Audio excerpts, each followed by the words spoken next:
Então, eu acho que a gente pode, professora, iniciar o cronograma, já que a Laís é a primeira, né? Enquanto a Ludmila não chega, e dar consequência, da sequência, aliás. Tá certo? Até ela chegar. Nós entramos já em contato, estamos esperando a resposta dela, tá bom? Eu acho que isso foi consequência do link que foi gerado anteriormente. Talvez ela possa estar tentando entrar lá e não esteja conseguindo. Mas a gente vai resolver isso, ok? Laís, eu estou com seu material também. Caso você não consiga espelhar, estou aqui a postos, tá? Tudo bem, obrigada. Então, vamos dar início à nossa segunda sessão do nosso GT, Gênero, Democracia e Políticas Públicas. Para as pessoas que não estiveram conosco ontem, eu sou a professora Mona Lisa Soares, eu sou professora da Universidade Federal do Ceará, sou professora do Departamento de Ciências Sociais, do Programa de Pós-Graduação em Sociologia e do Mestrado Profissional de Ensino de Sociologia. Ao meu lado está a professora Gabriela Bezerra. A professora Gabriela Bezerra é doutora em Ciência Política pela Federal do Rio Grande do Sul, é professora do Departamento de Ciências Sociais da Federal Rural de Pernambuco, estudiosa do Legislativo e também é minha companheira, integrante e pesquisadora também comigo do Laboratório de Estudos sobre Política, Eleições e Mídia, o LEPEM, que é um laboratório vinculado ao Departamento de Ciências Sociais da UFC. Então, nós damos bom dia a todas, hoje somos todas que estamos aqui, e vamos iniciar, então, com o trabalho da Laís. Nós não sabemos qual é o trabalho da Laís, como a Gabriela esclareceu ontem, nós só recebemos os trabalhos sem nome, né? Então, nós aprovamos os trabalhos de vocês sem saber a quem pertencem, as cegas. Então, nós sabemos aqui pela ordem que a Duília nos apresentou, que o primeiro trabalho a ser apresentado é o da Laís. Então, vamos dar início. Laís, você tem de 5 a 10, você tem 10 minutos, depois eu e a Gabriela temos de 5 a 10 minutos, e ao final você teria mais 5 minutos para fazer comentários, a partir dos comentários que eu e a Gabriela fizermos, tá bom? Isso, bom dia. Ok, obrigada, professora, bom dia a todas.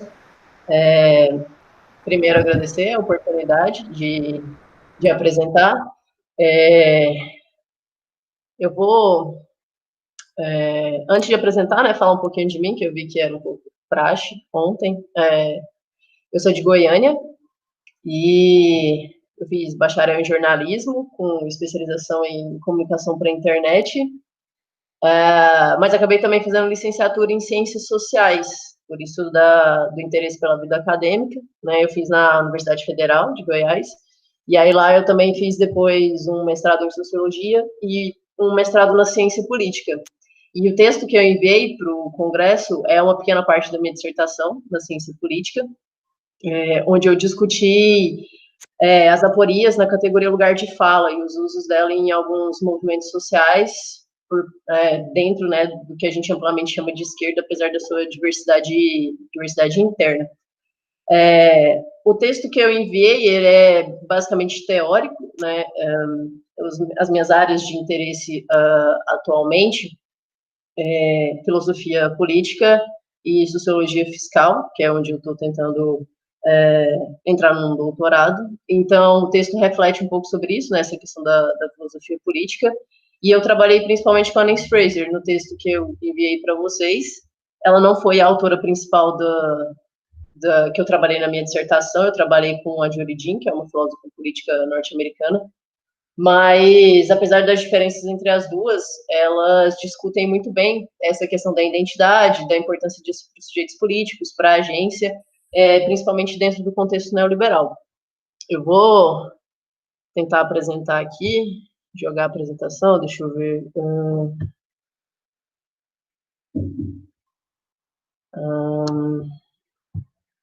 Deixa eu ver se eu consigo apresentar aqui.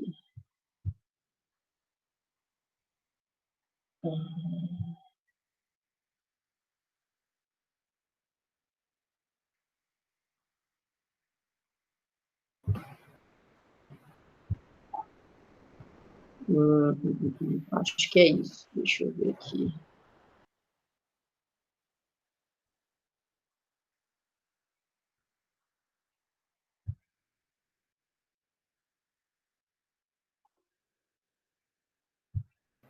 Estão conseguindo? Não, você apresentar agora, clicou? Pronto, tá Deu indo. para ver? Sim, aí você abre normalmente, como se fosse apresentar mesmo. Isso.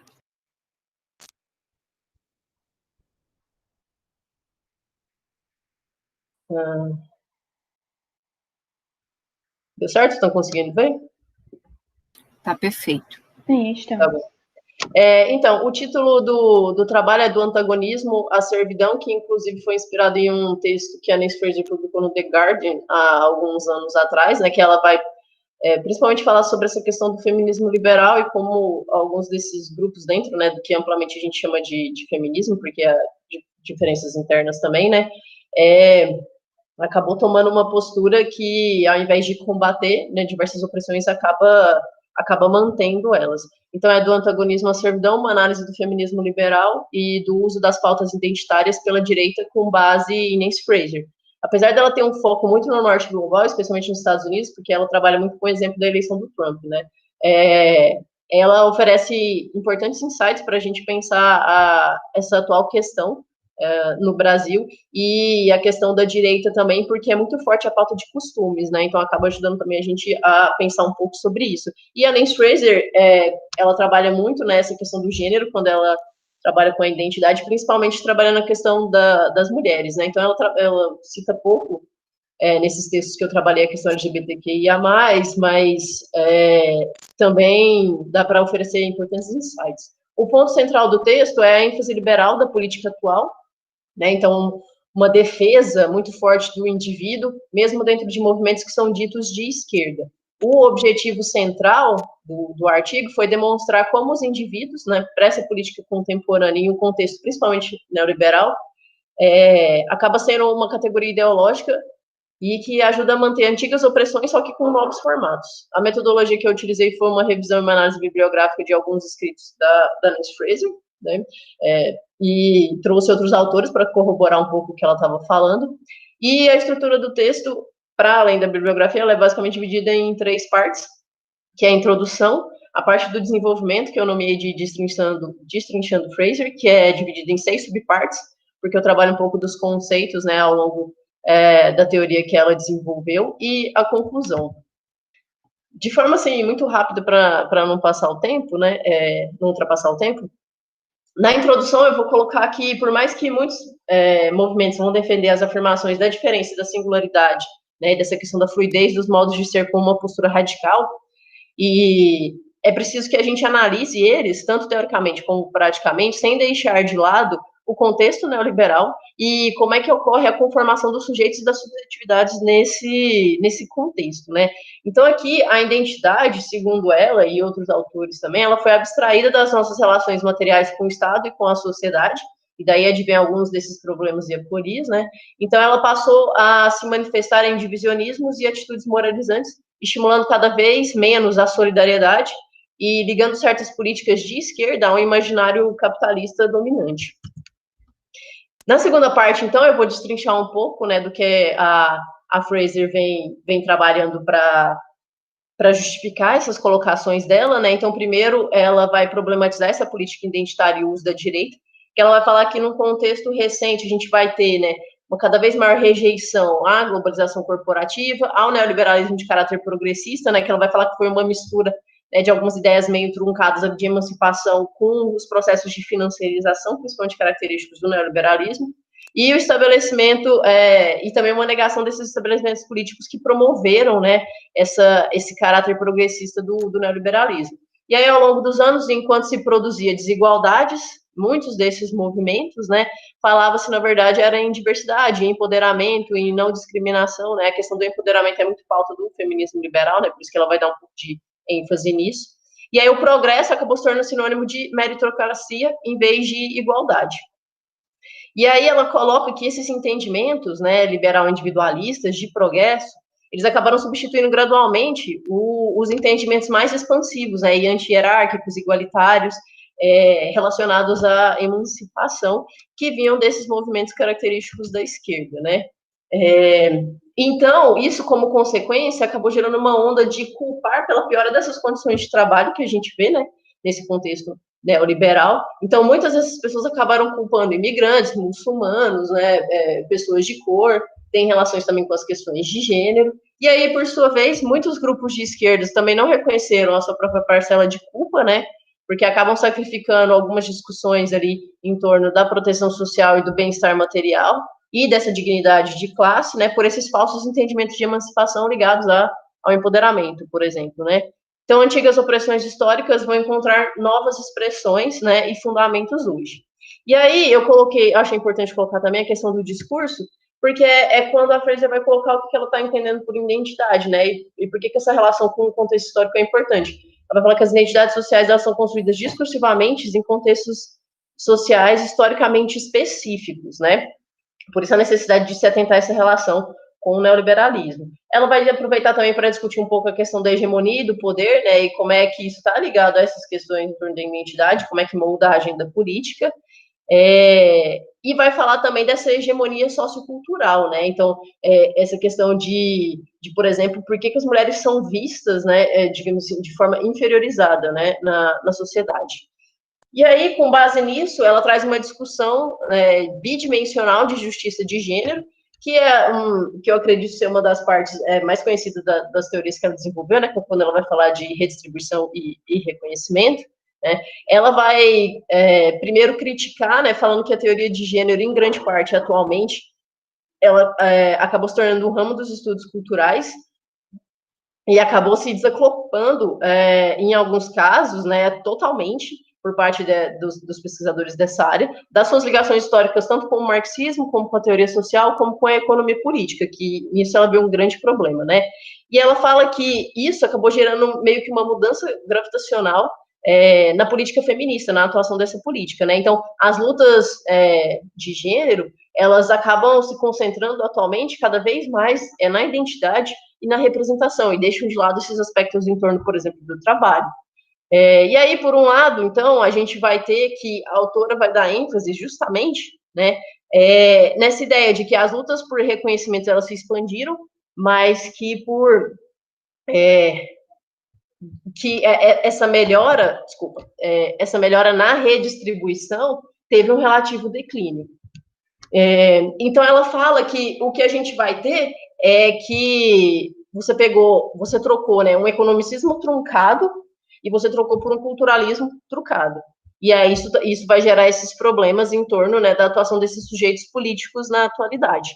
E aí ela vai tentar trazer, então, né, essa ideia de justiça de gênero como paridade participativa, que é quando ela vai falar, né, que a justiça ela está centrada nesse princípio da paridade, e para isso acontecer, né, é preciso duas condições que devem ser satisfeitas para se ter essa concepção de justiça, essa paridade de participação, que é a distribuição de recursos materiais e os padrões institucionalizados de valor cultural, né? Ou seja, essa questão da redistribuição e do reconhecimento.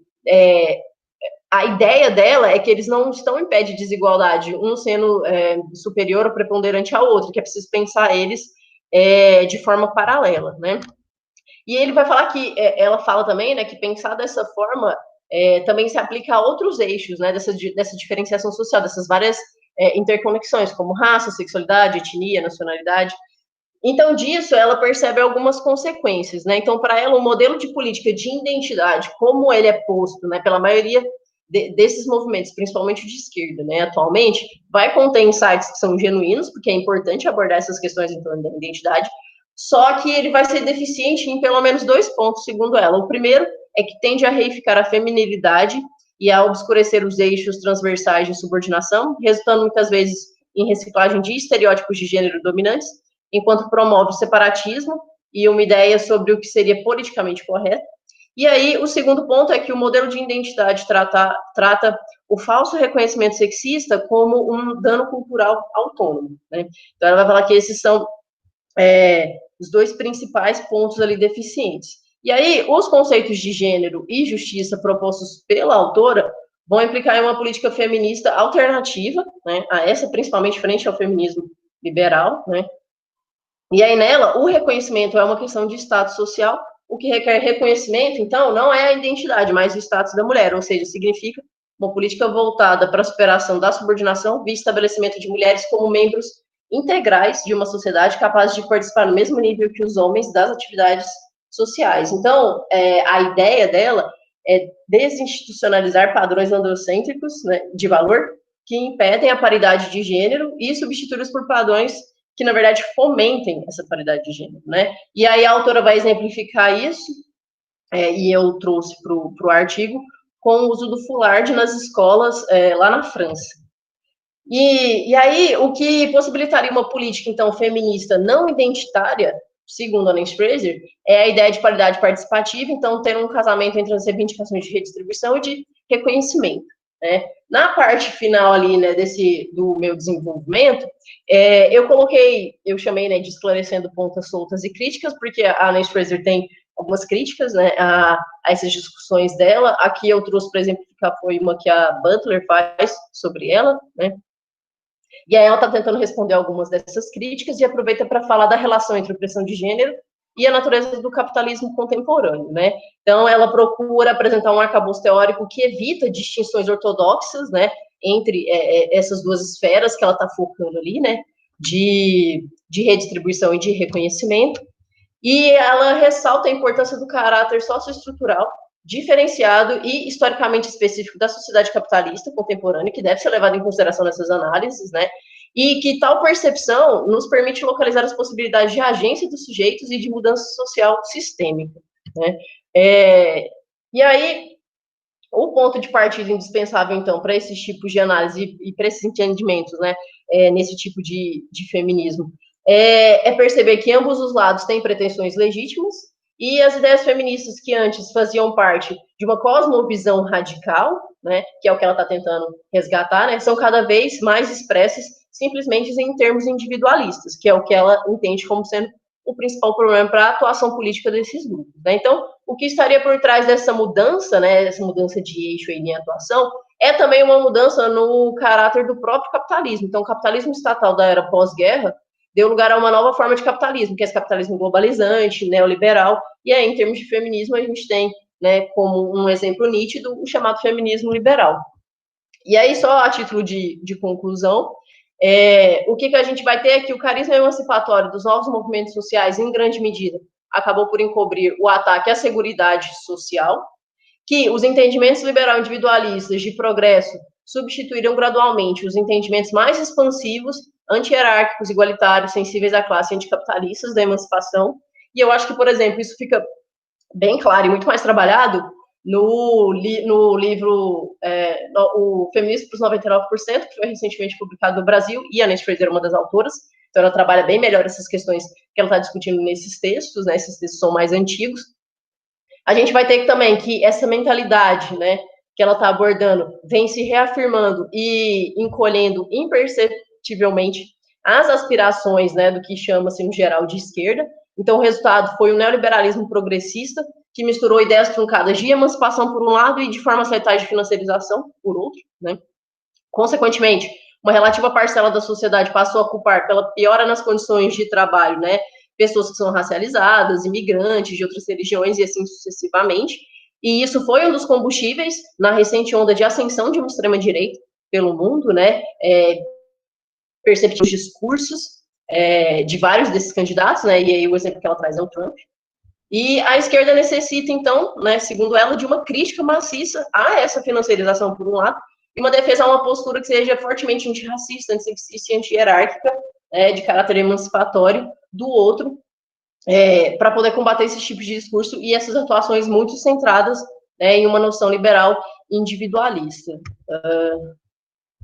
É isso. Obrigada, Laís. Deixa eu ver se eu consigo desligar aqui. Parar de compartilhar. Então, deu certo? Deu certo. Obrigada. Imagina. Eu tinha feito algumas anotações para para comentar o seu trabalho, tendo em vista, assim, né, o desconhecimento sobre onde você está situado e quais são os seus planos acadêmicos, né? Então, pode ser que alguma desses meu comentário já tenha sido feito para você na sua banca, e também que algumas coisas que eu vá sugerir já esteja na sua dissertação, né? Então, me perdoe se eu não puder ser tão contribuir, né, para o segmento do seu debate. A primeira coisa, assim, que ficou marcado para mim é que a sua apresentação, ela esclareceu e ela foi um pouco diferente de alguns entendimentos que eu tive do texto. Por exemplo, eu achei que você estava fazendo uma crítica mais à esquerda, apesar de ter o direita no título, eu achei que o seu foco, e pode ser até que seja, né? Então, faltou talvez uma ênfase mais na apresentação do que no texto. E você está fazendo a crítica à esquerda, né, e ao feminismo, foi o que ficou mais marcado para mim no texto. E na sua apresentação, não, né, você me pareceu mais plasmada, né, você traz, então, a aproximação desses movimentos com o contexto liberal, neoliberal, né? Mas no texto, a ênfase é mais forte, me pareceu, na crítica à esquerda e aos feminismos. No resumo, também você usa uma palavra que eu acho que é muito forte para o nosso ambiente e para o tipo de metodologia que você está utilizando, né? Que o objetivo é demonstrar. Então, eu acho que você está fazendo uma argumentação, né? A partir então, dos trabalhos de uma autora específica, apesar de você também trazer outras duas no debate com ela, né? É um autor, eu acho, se eu não me engano, é esse aqui. Eu recebi ontem um livro, então ainda não. Isso, É o esse, né? Assad. Isso mesmo. Eu ainda não me aproximei desse texto, vi algumas críticas, mas peguei mais ou menos o debate dele, né? Inclusive, a Tamires, que está aqui, ela também pesquisa o tema da identidade, né? Vocês podem até trocar contatos e depois trocar figurinhas. Um outro ramo assim da análise sobre o seu trabalho tem a ver com um tema até que a gente, eu e a Analisa, temos discutido, junto com outros colegas, inclusive por demandas de jornal, por exemplo, que é a distinção esquerda-direita. Os nossos alunos de graduação também fazem muito esse questionamento, o que é que divide a esquerda e a direita, né? E a relação com outras palavras, digamos assim, né? Por exemplo, capitalismo, liberalismo, democracia. Então, eu particularmente, eu não vejo conflito entre esquerda e capitalismo, por exemplo, né? Nem na teoria, nem na prática. Você pega, classicamente, os governos de esquerda, sejam democráticos ou autoritários, eles, inclusive, dão bastante ênfase nos seus projetos econômicos e na orientação do Estado. Inclusive, alguns autores chamam de capitalismo de Estado, né? Os governos de esquerda mais autoritários. Então, eu não vejo necessariamente um conflito entre a esquerda e o capitalismo, muito pelo contrário, né? E também eu não vejo conflito entre a esquerda e o liberalismo, em alguns de seus aspectos, e especialmente o que a gente chama o liberalismo não econômico, o liberalismo político, né? E entre esquerda e democracia mais ainda, porque hoje é muito difícil você encontrar algum movimento que claramente não defenda a democracia, então ela se estabelece como consensualidade. E aí os conflitos entre esquerda e direita vêm das explicações sobre a origem da desigualdade e de como combatê-las. Então, eles vão se diferenciar na atuação do Estado, inclusive nos detalhes sobre como a democracia deve funcionar, mas não vejo necessariamente uma oposição entre essas coisas. E aí, eu iria sugerir algumas outras leituras, alguns outros debates, tendo em vista esse meu ponto, né? Você traz, por exemplo, o conflito entre identidade e representação com as pautas materiais, né? Que está muito no trabalho da Fraser, e eu acho bastante interessante esse debate, mas eu gosto de observar no contexto da disputa pelo espaço político, pelo poder, né? Que é uma disputa eleitoral, passa pelas eleições, mas não só, né? E essa discussão está muito presente, especialmente em 3 autores, em 3 homens, né? Aqui no Brasil, o Pierucci tem um trabalho bem antigo até, que é o Dilemas... esqueci o nome, Dilemas da Diferença. Ciladas da Diferença. Como é, Mona? Ciladas da Diferença. Ciladas da Diferença. Eu já falei tanto desse livro que eu esqueci o título, né? O Ciladas da Diferença. Tem o livro, mas tem um artigo também, que é uma síntese do livro. E ele vai trazer justamente essa questão, né, de que as pautas morais, né, que são desdobramento das pautas identitárias, são a pauta de direita. Né? Então, na verdade, você faz o caminho oposto, né? A pauta identitária da esquerda vai para a direita. E ele já trazia o contrário, né? A pauta da direita, então pode ser interessante você fazer essa pontuação. Além dele, tem o Przeworski, que traz, então, análise histórica sobre os partidos trabalhistas, como eles encararam justamente esse aparente conflito, né? As contradições, os paradoxos que a esquerda enfrenta ao disputar eleições no sistema democrático, liberal, capitalista. E, mais recentemente, o Mark Lilla, eu não estou com o livro dele aqui, estou só com um livro que não é sobre esse assunto, mas o Lilla, no Progressista de Ontem e de Hoje, é bastante interessante como ele também traz o tema da identidade. E a outra é a Molf, que eu acredito que você conhece, né? Talvez no livro Paradoxo da Democracia seja mais interessante para você, ou no Sobre o Político também, mas acredito que você até conhece esses autores, porque ela faz, então, uma defesa do conflito, da democracia como conflito, né? E ela abraça o conflito.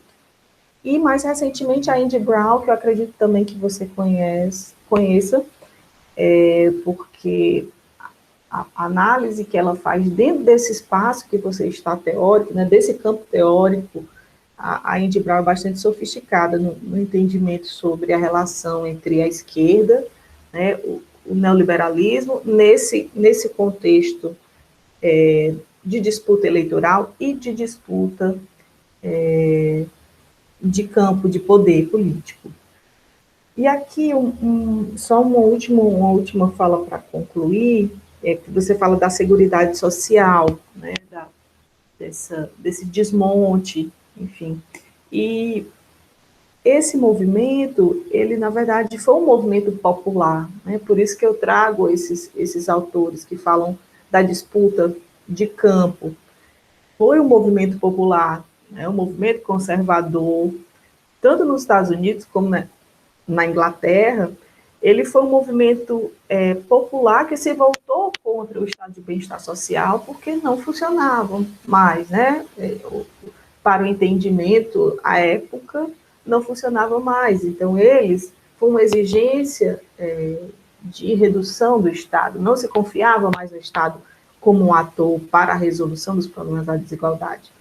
Então, era isso que eu queria enfatizar, né? A disputa por esses espaços tem a ver com a compreensão que nós temos sobre, né, a origem, como explicar os problemas sociais, mas tem também as interpretações de quem faz a diferença, né? De quem vota, enfim, de quem ocupa os espaços institucionais e que vão, inclusive, possibilitar transformações, seja para um lado, né? Seja transformações mais neoliberais ou transformações que empoderem o Estado numa orientação mais de esquerda, pensando em esquerda democrática. Então, era mais ou menos isso que eu poderia contribuir hoje para o seu trabalho. Muito grata por ter enviado, né, por ter confiado nesse espaço para ouvir críticas do seu trabalho. Espero que você chegue aí no doutorado também. Depois troque figurinhas com a Tamires. Está começando uma carreira acadêmica e também pesquisa esse tema, tá certo? A minha comentário vai ser bem breve, eu acho que a Gabriela já deu um pouco do horizonte mais geral teórico, tudo. A minha seria mais nesse sentido, assim, que eu acho que entrar mais nesse ponto, né? Acho que as pesquisas teóricas, ela tem esse fôlego, ela tem essa discussão de cotejar, de apresentar, né, uma pergunta e trazer os autores e se debruçar, mas eu acho que a pesquisa teórica, ela nunca pode perder de vista o horizonte empírico da realidade, né? Assim, as problemáticas concretas do mundo, para que vocês possam fazer, inclusive essas perguntas, inclusive a teoria, né? Perguntas que a própria teoria pode não se fazer. Que eu acho que é essa uma questão que a Gabriela está colocando, assim, por exemplo, a pergunta que se coloca dentro desse debate todo é uma pergunta sobre os próprios dilemas da esquerda, do ponto de vista objetivo da disputa política. Né? E que é um debate que marca, por exemplo, todo o marxismo, todo o campo de esquerda na ciência política. Né? O próprio Polanyi sobre a disputa do Estado, o Estado como um campo de tensões, não é? Ou toda essa discussão que se faz. Assim. E nesse campo mais específico do feminismo, das disputas, esse é um grande tema que marca, por exemplo, essa discussão de que o quanto que esse feminismo mercadológico, por exemplo, ele faz toda essa degeneração, digamos assim, que tá sendo que o texto apresenta, né? Essa questão tá ok. Agora, esse debate está também no movimento, né? Agora, a pergunta é, aquele velho debate tática e estratégia, o velho debate do Gramsci, guerra de posição, guerra de movimento. A pergunta é, nós vamos observar isso como uma potencialidade, ou nós vamos simplesmente dizer, não, isso não serve, não, e virar as costas para isso. E aí eu acho que os antropólogos realmente nisso, eles são imbatíveis. O trabalho da Rosana Pinheiro Machado, da Isabela Calil e uma série de outras antropólogas brasileiras, por exemplo, mostrando o que foi a revolução feminista de várias meninas jovens, e, por exemplo, os incômodos que aí eu acho que talvez o trabalho da Tamires vai mostrar para a gente um pouco essa discussão. Os incômodos que isso trouxe nessa reação conservadora brasileira não está no gibi. E essas meninas não se socializaram no feminismo e na luta das mulheres e tal, a partir dessa linguagem clássica das esquerdas e da luta coletiva do feminismo, não. Elas entraram via esse feminismo aí. Via esse feminismo mercadológico, via esse feminismo de revista, via esse feminismo de redes sociais. Foi o feminismo que a esquerda queria? Não, mas era o feminismo que tinha e já gerou incômodo, entende? O que eu estou colocando é esse debate que eu acho que a esquerda precisa enfrentar. É o que... Alguém chegou, algum tipo de questionamento aos privilégios chegou. Não é o privilégio completo, não é o tal, mas é algum nível. O que a esquerda vai fazer diante disso? Vai dizer, não era o que eu ia questionar, deixar de mão. Ou ela vai lá e vai tensionar para aprofundar o questionamento dos privilégios. Né? Esse é o debate que a esquerda, de algum modo, precisa fazer. E que eu acho que é difícil, que eu acho que é o dilema que as esquerdas hoje vivem. Por isso que todo o debate da esquerda hoje é que a esquerda envelheceu, é que a esquerda não está sabendo fazer a disputa política.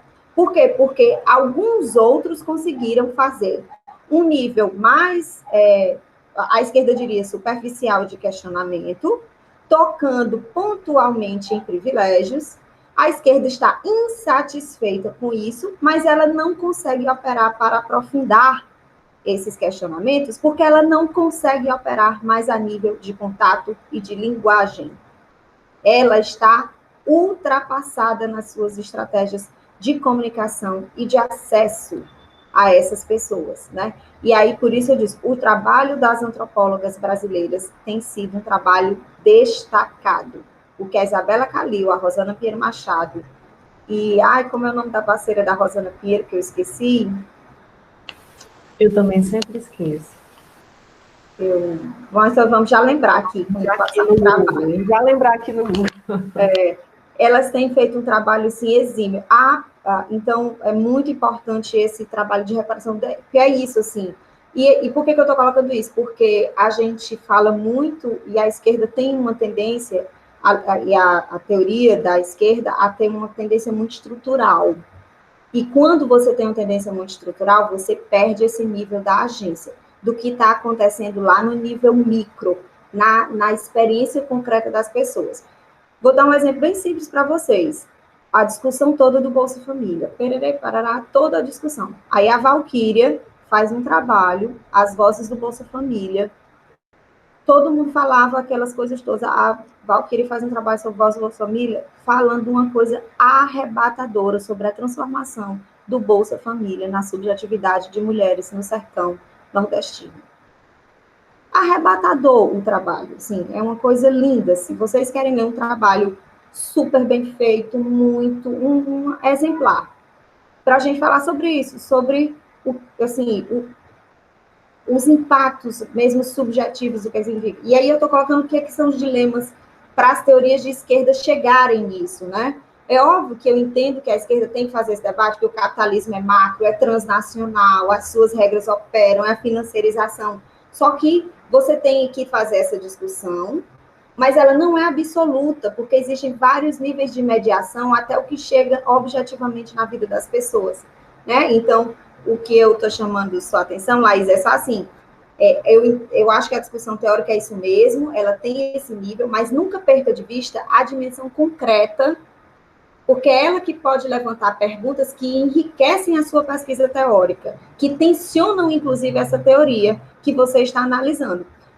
Porque a pesquisa teórica, ela tem esse valor, mas ela deve ser um valor não só de revisão sistemática, não é de apresentar o que o autor diz, mas de tensionar, inclusive, a obra de um autor, de apresentar suas limitações, de mostrar que brecha da realidade ele não dá conta, né? E o que ele está perdendo de vista. Porque aí é isso que mostra qual é, inclusive, a sua contribuição, né? Estou pensando principalmente que você está indo para um doutorado, né? E no doutorado você também vai ser uma autora, você vai dar a sua contribuição teórica, né? E é a realidade, é esse mundo empírico aqui fora que vai permitir, inclusive, você fazer esse nível de tensionamento com esses autores, né? Então, no caso da teoria, como você está mais situado com esses autores do macro, eu sugeriria isso, faça uma leitura desses autores mais do micro, os antropólogos, esse pessoal que faz uma leitura mais das agências, porque aí eles vão te revelar esses aspectos do nível empírico que, de algum modo, tensionam essas teorias e vão, digamos assim, te permitindo colocar esses dilemas, digamos assim, para a teoria mais estrutural, que permitem você, inclusive, fazer, digamos assim, a sua formulação intermediária. Você seria, assim, uma teoria intermediária, né, que pode, digamos assim, conjugar essa grande teoria que você analisou e vem analisando com essa teoria mais micro que os antropólogos têm feito com tanta qualidade, né? Acho que essa pode ser também um caminho bom e uma boa contribuição que você pode dar. Também agradeço a sua participação aqui no nosso GT. Obrigado, professoras, pelas contribuições. De fato, como a professora Gabriela falou, tem algumas coisas que são melhor trabalhadas, né, na dissertação. A questão da agência, de fato, ela precisava, até mesmo na dissertação, ela teria que ter sido mais colocada, Mas quanto à questão das disputas de poder, eu não entrei muito nisso, porque o foco, na época, não era necessariamente essas disputas, né, em torno do legislativo. Eu trazia mais como exemplos, eram movimentos sociais mesmo, assim, né, movimentos de estudantes, por exemplo, pautando melhoras em campus, né, que foi no campus da UFG, por exemplo, né, que foi um exemplo que eu usei. Então, não era muito, né, nessa disputa mais de caráter legislativo, né, era essa coisa mais, assim, de movimentos mesmo, de movimentos sociais. E a questão da diferenciação também, que a professora falou, eu particularmente tive um pouco de dificuldade, eu acho que isso é um pouco porque a Fraser, assim como a Joy Jean, elas são autoras, né, do Norte Global, trabalham principalmente com o contexto norte-americano. Então, eles têm um entendimento, né, de direita e esquerda um tanto quanto diferente, né, do que a gente tem. Então, eles trazem... aqui a gente tem diversos tipos de esquerda, né, e lá é uma coisa mais, assim, né, polarizada, né. Um pouco de caráter progressista você já é caracterizado como esquerda. Então, eu tentei melhorar isso num outro artigo que eu fiz, com base também na dissertação, explicando um pouco melhor, né, o que eu entendia como essa divisão. E eu acho que é basicamente isso. Obrigada. Obrigada, Laís.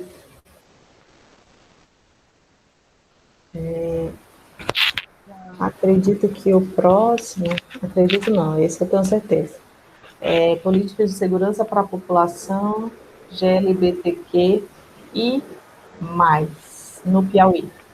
É isso? É a Ludmila Soares. Isso, eu que estava perdida eu também no estava. primeiro livro. Não se preocupe. Nossa. Gente, inclusive, eu gostaria de pedir desculpa, viu, a vocês. A Ludmila, que foi a última a entrar, tá bom? Eu sei que acaba dispersando um pouco, mas infelizmente acaba fugindo do nosso controle também, né? Estamos aí. Isso acontece e vocês resolveram rapidamente, deu certo. Vamos lá. Eu boto para apresentar a tela? Sim, por favor. Certo. Só um minutinho. Tá, joia. Eu compartilhei no chat os canais do laboratório que a gente faz parte, laboratório de pesquisa, para quem também quiser nosso contato, né, uma maneira de ter a nossa... conseguir entrar em contato com a gente, mandar mensagem, e continuar a colaboração, né, quem tiver interesse, certo? Tem o Instagram e tem o YouTube, vocês encontram os nossos perfis lá também. Então, beleza, vamos lá? Eu tinha esse artigo há muito tempo. Eu fiz no primeiro momento em 2018. Foi 2018. E para uma determinada disciplina, né? E aí, como eu vi o congresso, eu atualizei alguns dados para poder colocar de 10 anos até 2019. Mudou a diferença de um ano, certo? O artigo, ele é um baby fofo meu. Vou começar a colocar aqui. Políticas de segurança para a população LGBTQI+, no Piauí. Um estudo de revisão sistemática. Então, vamos lá. Aqui eu coloco somente uma introdução, certo? Sobre a matriz heteronormativa, que vem a ser compulsória, implicando em modelos políticos, organização heterossexual imposta aos sujeitos. E isso está diretamente ligado à questão da violência, né, LGBT-fóbica. Como determinante para, dentro desse artigo, na literatura, a literatura que eu adotei foi Bourdieu, sobre a dominância masculina, certo? Que é aquele sistema que a violência contra o LGBT, ele é atuante dentro do sistema de dominação masculina, aquilo que fere o másculo, aquilo que fere aquela predominância heteronormativa, principalmente do homem, certo? É julgado como uma desordem, foge do controle e precisa ser normalizado, nem que isso seja atribuí-lo à violência. Eu, na introdução, Já coloco aqui sobre as siglas, que é algo que muitas pessoas têm dificuldade, né? Que o LGB, ele é referente à orientação sexual do sujeito. Já o TQI+, que é o queer, trans e etc., é sobre a identidade de gênero. E aí, é dessa população que eu estou trabalhando a violência como um todo, certo? O percurso de obtenção das políticas de segurança do Estado, aqui do Piauí, ele contou com lutas ativistas de grandes capitais, como São Paulo, Rio de Janeiro, Bahia, certo? Eu vou falar mais sobre isso mais tarde. Tanto que como é que eu posso falar? Os dados que eu peguei foi do grupo GGB da Bahia, que foi um grupo também muito ativista, que é um dos principais responsáveis por fazer essa análise, né, de dados de morte, de violência e tal. Então, eu usei o GGB, que é um desses grupos. Diante das políticas de segurança existentes no território nacional e estadual, faz-se necessário investigar sobre sua atuação na preservação da vida da população LGBTQI+. Então, meu objetivo geral foi analisar as políticas de segurança do Piauí na proteção da comunidade LGBTQI+. Para eu conseguir chegar nesse viés, eu utilizei 3 objetivos específicos, que foi fazer um mapa, né, de sistemas de segurança pública para o LGBT no Brasil. Por que eu coloquei LGBT? Porque antigamente, né, há pouco mais tempos assim, voltando atrás, a sigla ela era mais conhecida como LGBT. Identificar as iniciativas elaboradas por movimentos sociais no Piauí a respeito dos direitos da população LGBTQI+. Como os movimentos sociais do Piauí, eles já são mais atuais, depois dos anos 2000, eu já acrescentei essa sigla. Comparar os índices de óbito dos homossexuais no estado do Piauí com as políticas de segurança vigentes no período de 10 anos, que é 2009 a 2019. Qual a metodologia que eu utilizei? Foi uma metodologia que eu poderia colocar que ela é mais documental do que uma revisão sistemática. Por quê? A revisão sistemática, ela é um sistema, ela é bem pautada num sistema, que a gente consegue fazer um início, um meio e um fim.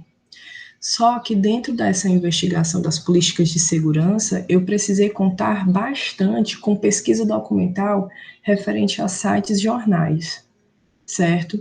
Para poder ter uma linearidade e ter as informações que eu busquei. Por que é que eu adotei também a revisão sistemática? Porque dentro do padrão para reconhecer as políticas de segurança do Brasil, eu precisei fazer esse mapa, principalmente na plataforma Cielo. Eu condensei somente nessa plataforma para que, se houvesse outro tipo de pesquisa da mesma área, com o mesmo intuito, a gente conseguiria ter o mesmo resultado, certo? Por isso que eu não coloquei somente uma pesquisa bibliográfica. Então, eu selecionei matérias jornalísticas, artigos publicados na plataforma do Cielo, como eu falei, com os descritores políticas de segurança, políticas públicas, LGBT e direito. Eu só coloquei a LGBT, como eu falei, por um sistema histórico, certo? Eu consegui pegar 51 artigos. Aí eu fiz aquele critério de investigação. Primeiro eu fiz a leitura dos resumos, aqueles que não atendiam foram descartados, aqueles que atendiam, a partir dos resumos, foram lidos o material completo. Dentro de 51, eu descartei 23 fontes, que não trabalhavam diretamente com o tema, certo? Não atendiam as minhas demandas. E os relatórios que eu utilizei para poder fazer a investigação de óbito foi do Grupo Gay da Bahia.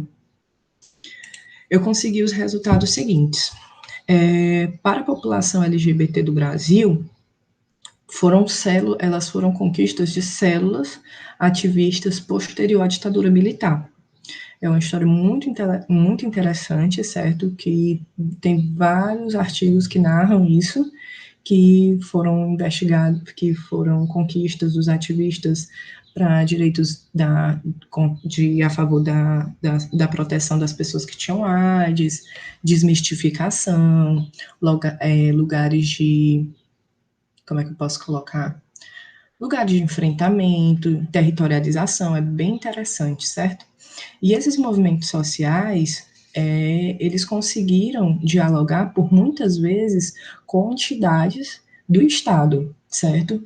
Para ter um sistema de vida mais, como é que eu posso colocar? Porque ainda é falho, né? Ter segurança de vida. Então, mapeando a segurança pública para a população LGBT no Brasil, tiveram várias conquistas a partir do diálogo, várias conquistas que vieram a partir do não cumprimento de leis. Então, é como se a gente conseguisse ver que ele sobe, eu vou fazer uma conferência, mas a conferência não foi aceita. Mas ela calçou lá na frente mais aquisições. Então, eu começo aqui mesmo depois da ditadura militar, né, essas lutas, elas serviram, principalmente foram verificadas a partir dos anos 2000. Mapeando, eu começo a partir dos anos de 2004, né, que foi uma campanha do Brasil Sem Homofobia. Essa campanha foi aquela que deu a subsídio ao Bolsonaro criar aquela teoria do kit gay, certo? Nesse período a intenção era justamente criar mecanismos para a educação, principalmente na escola básica, para ter um Brasil sem homofobia, mas aí aconteceu que foi muito rechaçado e foi guardado. Em 2006 foi uma proposta que alteraria o Código Penal para poder colocar uma legislação que atendesse ao crime, né? Mas não foi, não vingou, também foi arquivado, principalmente foi bem asfixiado pelo pessoal da Frente Parlamentar Evangélica. Em 2007, já teve uma abertura para seminários, certo? Teve um seminário nacional que contou, inclusive, com o presidente da República. Já em 2008, o próprio presidente da República convocou para ter essa conferência também para verificar as modificações. Em 2009, a gente já consegue ter um ganho considerável, que foi um Plano Nacional de Promoção da Cidadania e Direitos LGBT, que contou com 180 ações baseadas na sistematização e das 559 deliberações. Dentro desse ano, que foi um ano assim glorioso, certo? Nacional LGBT, foi elaborado o Plano Nacional LGBT pela Secretaria dos Direitos Humanos da Presidência da República. 2013, a Organização do Sistema Nacional de Promoção dos Direitos e Enfrentamento da Violência contra a População LGBT, e aí parou. Não consegui mais resultados referente ao alongamento, ou estruturas que servissem de alicerce. Na minha pesquisa eu não encontrei mais, então aí travou em 2013, né? Os movimentos sociais no Piauí, eles tiveram também, paralelo a essas iniciativas nacionais, grandes ganhos. Aqui no Piauí a gente tem a Marinalva, ela é do grupo Matizes, é um grupo muito atuante, certo, em relação à LGBTfobia, só que, infelizmente, no momento atual, eles estão sem comitê, eles não têm um lugar de atuação, então, hoje em dia, eles estão muito, como é que eu posso colocar? Eles não estão atuantes, né, infelizmente, porque foi asfixiado essas assistências, né? Então, os movimentos sociais também foram responsáveis pelas conquistas. Os pioneiros foram o grupo Babilônia e Matizes, que atuaram diretamente na esfera pública. Principalmente a Marinalva, ela é bem atuante, ela era mais pelo espaço que ela ocupava. Mas sofria muitos ataques, ela teve que entrar diversas vezes com medidas protetivas, porque as pessoas por aqui ser um lugar pequeno, né, a gente considera que é um lugar pequeno, ela corria risco, então ela precisava sempre estar em lugares seguros, ou então acionar a polícia, que a vida dela corria risco. pelas conquistas que ela conseguia. Não só ela, né, o grupo Matizes inteiro.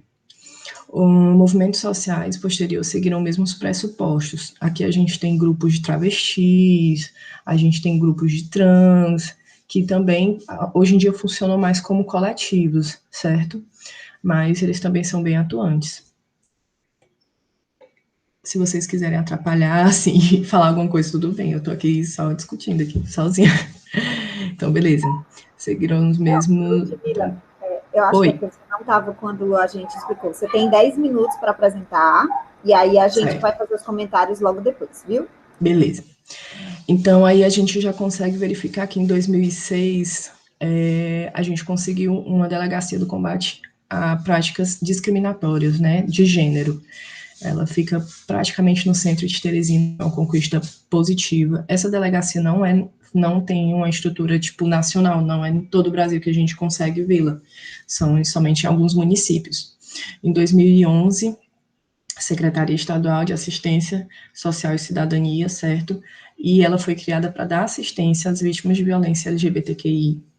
Em 2012, a gente tem um centro de referência, Raimundo Pereira, e em 2014 também tiveram ações preventivas do grupo de trabalhadores, que são os GTs, para fomentar ações preventivas para o LGBTQI+. E teve um plano municipal, no mesmo ano, né, em 2014, que teve o plano municipal da cidadania, para poder resguardar o LGBT. Em 2017, teve o Conselho Estadual do Direito da População LGBTQI+, e encerra. Aqui a gente já consegue ter mais atuações, diferente do campo nacional, só que nós temos mais centros de referência, nós temos ações preventivas, planos municipais, conselhos estaduais, para poder fazer essa assistência. O índice de óbito da população LGBTQI no Brasil e no Piauí. Eu fiz a partir do relatório do Grupo Gay da Bahia, como mencionado, certo? E eu então encontrei os determinados resultados. É importante que vocês vejam que esse banco de dados do GGB, ele é baseado em notícias de jornal, internet, certo? E isso é muito restrito, porque, por exemplo, o GGB, ele não conta com nenhum órgão do governo federal para poder fazer o mapeamento real sobre esses índices de óbito, certo? E de violência, porque não são todos os estados e não são todos os municípios que possuem nas delegacias um treinamento. É muito difícil ter, por sinal. Tiveram alguns alcances. Quando teve aquelas medidas preventivas nacionais, algumas pessoas foram treinadas em São Paulo, no Rio de Janeiro, e se eu não me engano foi em Goiás também, para poder fazer a assistência dessas pessoas que sofriam, né, os LGBTQI+. E aqui eu tenho esses resultados no Brasil. É um formato de onda, certo? Ele é pequeno no início, em 2009, ele alcança um ápice em 2012, ele alcança um ápice em 2017, mantém em 2018, ainda é alto em 2019. Isso se dá muito pela visibilidade, certo? Porque as pessoas passaram a falar sobre isso, existe muito ativismo nas redes sociais, então as notícias estaduais de óbitos por causa da LGBTfobia, elas foram mais contabilizadas também por causa desse alcance. Os óbitos no Piauí, eles iniciam de forma muito tímida, pegam ápice em 2012, e eles começam a diminuir. O Piauí, ele é conhecido por ser um estado machista, e é muito delicado entrar em assuntos que envolvem LGBTfobia, porque as pessoas não querem falar sobre isso, certo? E aqui nós não... Oi? Eu vou pedir só para você adiantar só um pouquinho, que Opa! Já passou. Tá bom. Não, eu já finalizei aqui. O Nordeste produz, né, uma cultura patriarcal machista em vários âmbitos, e principalmente o Piauí, que enfrenta, né, é um estado que enfrenta muito essa questão da LGBTfobia. A gente não tem dados que sejam reais, assim, que sejam duros, para poder a gente verificar o enfrentamento da violência, certo? E é isso. Obrigada.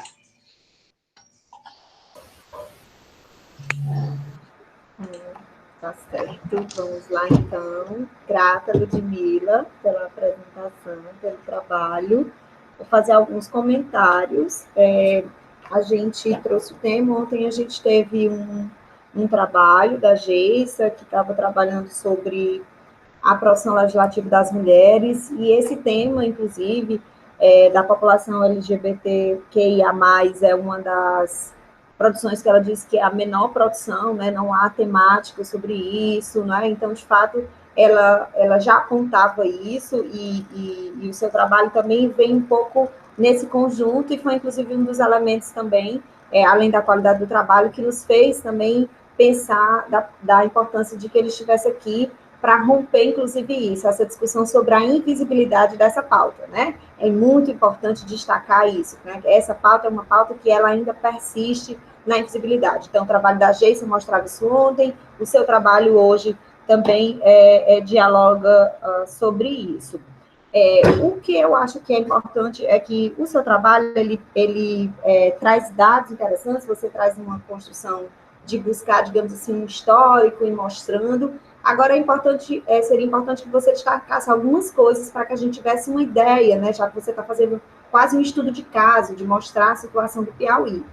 Não fica muito claro para a gente algumas coisas, você demarca muito o lugar da sociedade civil, dos grupos e tudo, mas fica pouco claro qual é o papel de fato do Estado, por exemplo. Eu não sei se aí no Piauí tem uma coordenadoria, uma secretaria relativa a políticas para a população LGBTQIA+, né? Eu sei que você diz aí que tem algumas iniciativas do Estado, do governo estadual, mas eu não sei se tem, de fato, um lugar que articule essas iniciativas e essas políticas, né? Aqui, eu estou dizendo que aqui no Ceará a gente tem, e eu sei que alguns outros estados possuem essa coordenadoria, né? Não chega a ser um status de secretaria, mas é uma coordenadoria, como tem para as mulheres, ou seja, uma ideia de que uma Secretaria de Direitos Humanos ou Secretaria de Justiça e Cidadania que, digamos assim, articula essas coordenadorias que lidariam, digamos assim, com esses temas mais relativos aos direitos humanos. Então, essa seria uma coisa, era importante saber qual é, do ponto de vista objetivo, de fato, a organização burocrática que o Estado do Piauí tem em relação a esse tema.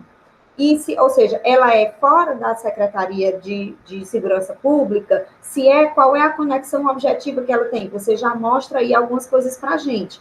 Mas, pelo que você mostra, eu fico sem saber se é uma organização autônoma, se ela está dentro da Secretaria de Segurança Pública, ou se é, na verdade, uma força-tarefa que, em decorrência das circunstâncias, se formou para tratar do problema, tá? Então, essa é a primeira coisa que eu trarei para você, assim, deixar mais detalhado e mais claro qual é, de fato, a atuação do governo estadual em face dessa temática. Se existe, de fato, um esforço mais objetivo.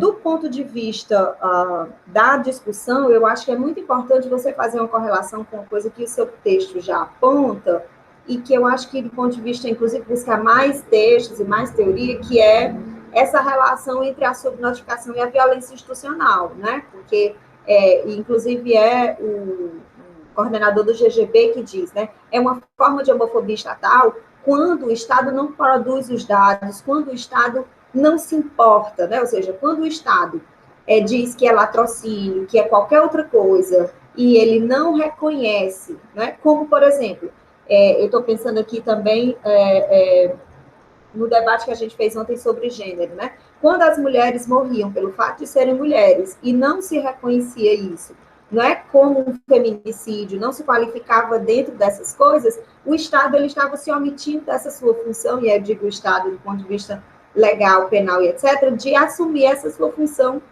de definir. Então, aqui nesse caso, também seria importante que você avançasse nesse tipo de discussão. Né? Qual seria o papel do Estado no sentido de... E aqui, nesse caso, não é ainda nem penal, porque há todo um conjunto já de produções sobre o dilema que seria produzir essa tipificação penal. A gente viu agora, inclusive, todo o debate sobre a possibilidade da homofobia ser enquadrada a partir do crime de racismo, né?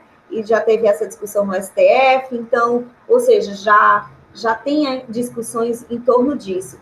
Mas aqui seria basicamente só uma ideia de que, sim, em que medida o Estado poderia minimamente produzir dados, informações sobre o tipo de violência que essa população e que esse segmento populacional vive, né? E aí, na medida em que o Estado não produz, ele também opera violências, né? Porque ele invisibiliza a violência que esse grupo sofre. E é isso que a gente chama de violência institucional também, não é? Então, fazer essa correlação também nessas discussões sobre subnotificação, violência institucional, né? Seria uma possibilidade de você buscar as discussões que os autores estão fazendo. E aí, outra coisa que eu senti falta, e aí é o nosso mal aqui dos cientistas políticos e sociais, que é do contexto, assim, esse é um tema que simplesmente não tem como passar ao largo de toda essa discussão que a gente acabou de mencionar também no trabalho anterior da Laís, de algum modo, que é todo o processo de tensionamento e de como esse tema vai ganhando centralidade nos últimos anos. Não tem como passar na paisagem brasileira e imaginar que é completamente aleatório que essas questões vão se tornando com o adensamento que elas vão. Então, essa violência ela vai piorando, né? ou essa subnotificação, ou tudo isso. Né? Nós temos um processo de tensionamento em torno dessas pautas muito maior, né? E daqui a pouco a gente vai ver um pouco disso no trabalho da Tamires, que é sobre justamente isso, a guerra cultural, como é que esses temas eles vêm agora para a cena pública, eles ocupam e viram, inclusive, um dos grandes elementos de tensionamento e de polarização da política brasileira.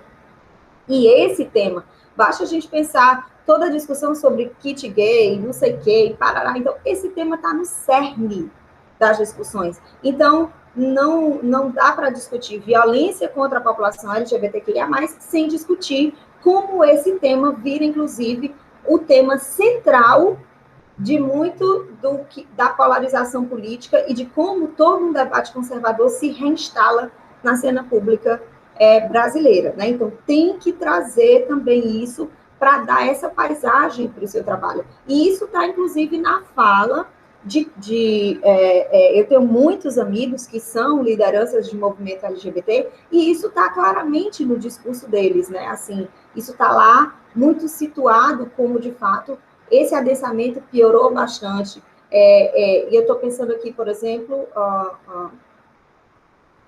do ponto de vista da sociedade civil, a gente falou muito, né? Mas se a gente pensar do ponto de vista da institucionalidade, né? Isso que a gente está falando sobre invisibilidade, etc., isso se expressa de forma ainda mais adensada, né? Nós tínhamos um representante, um congressista assumidamente homossexual, né?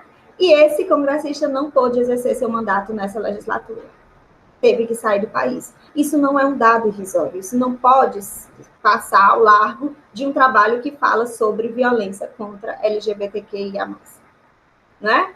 Então, assim, isso fala de tudo isso, ou seja, então, por isso eu digo, o contexto não pode passar ao largo, principalmente porque você está tratando desse momento recente, né? Então, assim, isso precisa estar situado, o avanço do conservadorismo e como essa pauta ela vem para a centralidade, e isso tem encadeamentos notórios e expressivos na realidade das pessoas.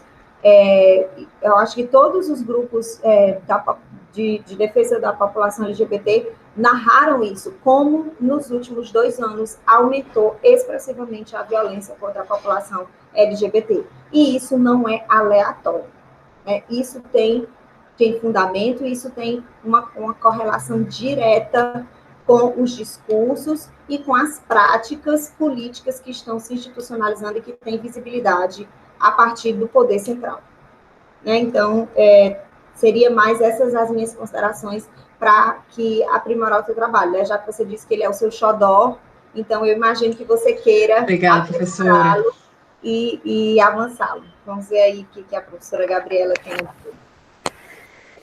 Ludmila, eu teria só Uma sugestão também, e tem a ver com essa última fala da Mona Lisa, sobre o contexto, e eu acredito que você pode se favorecer com as teorias e os modelos de análise do campo de públicas, né, do campo de políticas públicas, porque esse cenário, porque, enfatizar o contexto, como a Mona Lisa falou, que a política pública, ela é impactada, ela se dá nesse contexto, né? Então, é interessante você observar as janelas de oportunidade, né, quando elas se abrem, quando elas se fecham, e tem um texto da Celina Souza, Políticas Públicas, um texto bem clássico, ela falou ontem, né, no Congresso, sobre como transformar a nossa pesquisa em uma contribuição agregada, né? Que ela possa, então, não ser só um estudo de caso ou sair desse descritivo com muitos dados, enfim, que é extremamente importante, é extremamente difícil de fazer, né? O seu trabalho traz muitos dados, isso que a Mona Lisa falou, dados que são invisibilizados, às vezes intencionalmente, às vezes por falta mesmo de atenção, né, do Estado. Então, importante, é muito importante isso que você fez, tem a sua contribuição, e agora você está pronta para o próximo passo, né? Levar ele, então, para um debate teórico, um debate analítico, quem sabe comparado, e eu Sim. acredito que esse contexto que a Mona Lisa falou, né, e a inserção no campo de públicas pode te favorecer muito, certo? Muito, muito grata pelo envio do trabalho, pela participação. Gente, obrigada. Obrigada mesmo. Olha, eu fico muito feliz quando são mulheres que me orientam. A maioria das vezes são homens. Eu fico muito feliz quando eu até escuto. Quando são homens, eu fico, para. Mas duas professoras assim, ai, que legal. Obrigada mesmo, vocês são incríveis. Obrigada, Ludmila. Vamos, então, para o último trabalho. Tamires, né? GT, exatamente. Agora, então, Tamires vai apresentar. Olá. Vai... Eu vou projetar, vou tentar. Tá. Aqui. Deixa eu ver.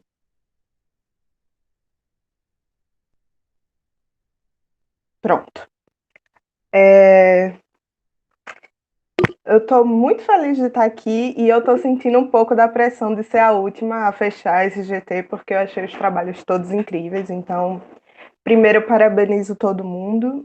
E o meu artigo, ele é a Guerra Cultural e a Representação Feminina, diferenciações e similaridades do grupo de disputa na Câmara dos Deputados em 2019. Um pouco diferente das meninas que já estão em mestrado e doutorado, o meu trabalho é um projeto de iniciação científica, que é de crise da democracia em revista, uma análise dos diagnósticos recentes, contemplado no edital da Universidade Federal Rural de Pernambuco, que é onde eu estudo ciências sociais, mas eu também já sou formada em relações internacionais e o trabalho é orientado por Gabriela Bezerra. O ponto de partida do meu trabalho é da teoria contemporânea da crise da democracia, então é pensar em como essa democracia está em crise, como ela se estabelece no Brasil e como essa democracia, como muitos autores vão falar sobre como ela está se tornando iliberal. Então, ver esses processos de crise da democracia, principalmente no Brasil, como ele se dá no campo político. O pessoal político também faz parte desse ponto de partida, principalmente sobre a teoria feminista e entender como esses temas mais sensíveis eles vão fazer parte dessa disputa política, principalmente na Câmara dos Deputados. E como esse processo de colocar temas mais sensíveis na disputa política, eles causam reações que muitas vezes na literatura contemporânea é denominada, por exemplo, das revoltas dos homens brancos, ou então da revolta do macho. Então, como essa teoria do reconhecimento e essa disputa por espaço político desses temas mais sensíveis, eles vai ocasionar o que a gente denomina de guerra cultural, que é exatamente essa disputa e esse impasse no político de temas mais sensíveis e que gera reação exatamente por ser temas mais voltados à moral. A gente tem também a questão das identidades, que, como o Gabi falou, é um grande tema, porque essas identidades elas vão se tornar novos aspectos nesse cenário. E como esses avanços de pautas progressivas, eles vão levar ao populismo, que a gente chama. Hoje em dia, tem muito essa questão de entender o novo populismo, porque durante muito tempo, o populismo ele se tornou apenas um evento que era só da América Latina, de um contexto histórico específico, e hoje em dia muitos autores repensam o populismo como uma forma de governar, de uma forma de fazer política e de colocar essa democracia liberal, tensioná-la de alguma forma. Então a gente pode ter, por exemplo, o Trump, o Erdogan e o Bolsonaro no Brasil. Então, esse populismo e esse discurso uma grande questão para mim, como para entender a crise da democracia no Brasil, é que em outros locais, principalmente na Europa ou nos Estados Unidos, o discurso populista ele se tornava muito voltado para os imigrantes. Enquanto aqui no Brasil, o que os populistas chamam de o povo, na verdade, vai ser muito voltado para o homem de bem e como essa população ela tem o caráter moral de barrar essas pautas progressistas. Alguns dados coletados na minha pesquisa foram os partidos, principalmente os partidos das deputadas, porque a minha ênfase nessa pesquisa é da bancada feminina, então os partidos, os mandatos das deputadas, os projetos de leis e os temas vinculados a eles, e as participações em comissões. 58% das deputadas, que são 80 no total, estão no primeiro mandato. Então, quando a gente olha para esse dado da Câmara dos Deputados, a gente pensa em como a renovação, que foi muito pauta das eleições, ela se torna presente. Só que aí também tem um porém de analisar as carreiras prévias dessas deputadas. Porque só com esses dados, a gente não sabe necessariamente se essas deputadas teve uma carreira prévia nos seus próprios estados e se elas já têm uma carreira política bem consolidada para ser eleita. As mulheres, hoje em dia, são 15% da Câmara dos Deputados. É um número ainda baixo e a própria bancada feminina tem projetos para aumentar esse número, elas têm os grupos de mulheres na Câmara, mas esse número ele teve um grande aumento, porque em 2014 foram eleitas 51 mulheres, enquanto na 56ª legislatura foram eleitas 80, mas ainda é um número pequeno porque são 513 cadeiras. Então, há vários projetos também, como, por exemplo, dos próprios partidos terem uma bancada igualitária, por exemplo. Aqui eu tenho a divisão entre os partidos das deputadas federais, então a gente agrupou eles pela direita, esquerda, os tradicionais e o centro, e a gente pode ver, por exemplo, que os partidos de direita e os tradicionais que agem de acordo com a direita nessa legislatura, eles são maioria quando a gente só agrupa a bancada feminina. Aqui também tem um gráfico dos partidos, os tradicionais, o de direita, o de centro e o de esquerda, para a gente ver essas porcentagens.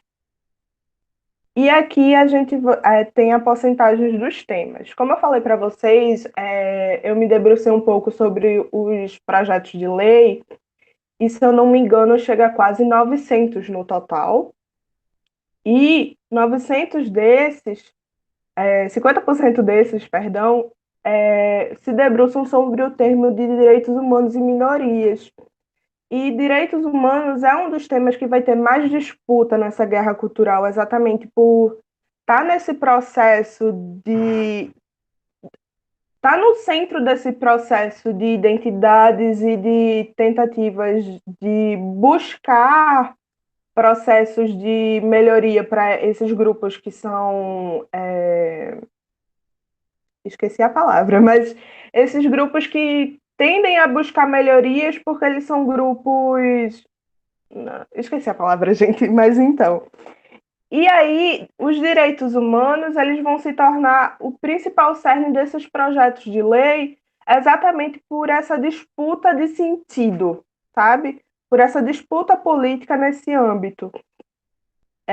Então, nossa, fico meio em cima um do outro, mas dessas deputadas, 29 participam de comissões, e 8 são presidentes e 6 coordenadoras, então aí já tem mulheres que elas têm mais proeminência na Câmara dos Deputados, e dessas deputadas, 5 deputadas fazem parte de 6 lideranças. Por exemplo, a Joyce Hasselmann, em 2019, tinha a presidência do partido e a presidência do governo na Câmara. Então, a gente vê como essas mulheres elas conseguem, de certa maneira, chegar em lugares de poderes na Câmara e fazer pauta dessa disputa, por exemplo. Porque muitas vezes a gente pensa sobre como na política mulheres vão ser, a gente tem esse pensamento, né, de que na política mulheres vão ser mais do grupo progressista, e na verdade a gente vê que não, a maioria nessa legislatura são mulheres de direita, e elas estão fazendo uso dessas pautas de direitos humanos e minoria, e a gente vê que como esse processo, para mim, foi muito interessante, porque a gente tende a pensar que esses discursos, na verdade, não vão se tornar prática. A gente pensa muito sobre, na eleição de Bolsonaro, por exemplo, sobre como esses discursos foram apenas discursos de eleições, que, na verdade, eles são mais exacerbados. E a gente vê que, pelo menos no ano de 2019, esse discurso pelos projetos de leis, eles se tornaram pauta, eles se tornaram ações dentro do legislativo brasileiro. E eu acho que é isso. Grata, Tamires. Vou fazer algumas considerações do trabalho. Pode fazer. Bom, eu acho que é um tema muito interessante, considerando o contexto, né? É um tema extremamente conjuntural. A gente está bem no cerne desse momento sobre isso, né? Eu acho que essa nova legislatura, ela chamou a atenção para vários pontos, porque ela foi a maior legislatura do ponto de vista de bancada feminina, então ela bateu os recordes, mas aí ela vem com esse elemento novo, que é essa emergência dessas mulheres mais ligadas à extrema-direita, né? E aí mulheres recordistas de voto, né? Mulheres com muito potencial eleitoral, então tem uma série de características aí, e logo depois do processo de deposição da primeira presidenta mulher, então é uma série de complexidades aí que envolvem esse processo e que chamam a atenção para a gente que estuda gênero e política, né? Bom, você chega a mencionar no trabalho, e que eu acho que eu vou fazer todas as considerações, né? A partir dessa própria ideia que você diz que o trabalho está em processo e que ele vai ainda seguir. Você mesmo diz no trabalho que vai precisar chegar na campanha delas, de algum modo, não é? Porque tem que ver como é que vai ser esse caminho. E aí, de fato, para chegar na campanha, eu acho que você vai ter que fazer uma escolha de ficar com as mulheres da esquerda e da extrema-direita. Porque campanha é um mundo...